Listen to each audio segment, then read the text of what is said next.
10年没洗过澡的他第一次来澡堂，但因为不会用电子水，一直弄出滋滋滋的响声。不耐烦的老板走过来，刚要破口大骂，结果在看到男人满身的纹身后，吓得屁都憋了回去。因为在韩国，身上的纹身面积越大，就证明江湖地位越高。这小伙只是纹了暗恋对象的名字，就成了学校里的老大。当他看到洗完澡的男人跟暗恋对象在一起时，先是一脚将男人踢飞，然后带到烂尾楼就是一顿暴打，直到男人的衣服被扯破，露出那条青龙时，这群学生才意识到自己有多蠢。但男人只是用衣服把纹身遮住，拉着妹妹默默离开了。这个怂怂的男人叫泰直，但在10年前他可真不怂，曾一个人单挑6个找事的小混混，最后对方一死5伤，而他也因过失杀人进了监狱。死者的母亲前来探望，发现泰直本性不坏，只是做错了事，于是他送给泰直一个笔记本，希望他不再喝酒，不再打架，不再哭泣，只要改过自新，他愿意原谅他。而泰直也十分珍视这个小本，把出狱后想做的事都记在了上面，这也成了他在里面唯一的精神寄托。转眼10年过去，泰直刑满释放，这些年的牢狱生涯早已磨平了他的脾气。同样，这个世界对他来说也发生了翻天覆地的变化。他找到昔日的小弟，只是想单纯的看看他们过得怎样，并告诉他们自己出来了。可已经成了一方大佬的小弟，表面恭恭敬敬，等泰直走后，竟在背地里骂了声晦气，还吩咐手下盯住他，防止他东山再起抢自己的地盘。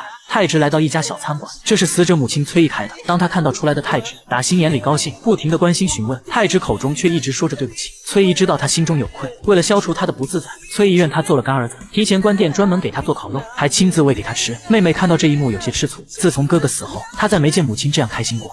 第2天，泰直来到医院，想要洗掉自己的纹身。曾经他靠着这东西唬人，现在他想重新做人。不过医生告诉他，洗掉这么大面积的纹身需要很多钱。身无分文的泰直找了个汽修厂打工，但因为有前科，警察担心他出狱后再将这里搞得鸡飞狗跳，于是向老板打听他的近况。老板却说泰直工作很踏实，是个不错的孩子，并且滴酒不沾。巨大的转变简直让人难以置信。这天晚上，泰直用挣的第1份工钱给崔姨买了双好看的皮鞋，给妹妹买了她奢望已久的相机。泰直的变化让崔姨很是欣慰，也让妹妹彻底认可了这个哥哥。但幸福的生活才刚刚起步，就有人非要打破这份美好。当地的黑帮勾结议员在小镇搞开发，崔姨的餐馆一直不肯搬走。议员表示谁能除掉这个麻烦，就把新开的夜总会送给他。阿伟一口气答应了下来。第2天就带着小弟来到餐馆，冲进去就开始打砸。正在吃饭的泰直起身阻拦，这时阿伟走进来准备大展身手，但当他看到泰直的一瞬间，吓得立马让小弟停手。原来他以前也是跟泰直混的，深知泰直的可怕之处。不过泰直这次只是让他离开，以后别再来了。当阿伟走出去，完全没了嚣张跋扈的样子，还很庆幸自己没动手。